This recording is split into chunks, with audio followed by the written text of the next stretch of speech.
সব মায়েদেরই এই দিনটাতে ভয় করে, তো আমারও ভয় করছে, কারণ আজকে ফার্স্ট আমার গোপুর ভ্যাকসিন দিতে আমি নিয়ে যাচ্ছি। তো এই যে আমাদের এখানে আমাদের গুরুদেবের মন্দিরে মঠেই ওর ভ্যাকসিনেশন হবে, তো এই সেন্টারে চলে এসেছি। এই দেখো ওকে দিচ্ছে, এখন পোলিও খাওয়াচ্ছে। আমার তো ভীষণই ভয় করছিল, আমি পরে ভিডিওটা বন্ধ করে দিয়েছি। ও খুবই কান্না করছিল, কারণ এত মোটা একটা ইঞ্জেকশন।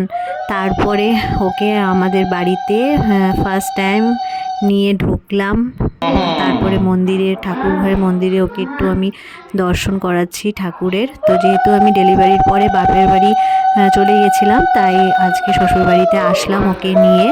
ও প্রথমবার আজকে আসলো বাড়িতে, তো তার জন্য একটু ঠাকুরকে দর্শন করাচ্ছি ওকে নিয়ে। এরপরে আমার দেখো খাটে আমার গোপু সোনা শুয়ে আছে, আমার বাবান। আর এটা আমার ভলুর কোলেও ওকে একটু শুইয়ে দিলাম। তো আজকের আমার এই দিনটা খুব সারা জীবন মনে থাকবে। তোমরা সবাই আমার গোপুকে আশীর্বাদ করো।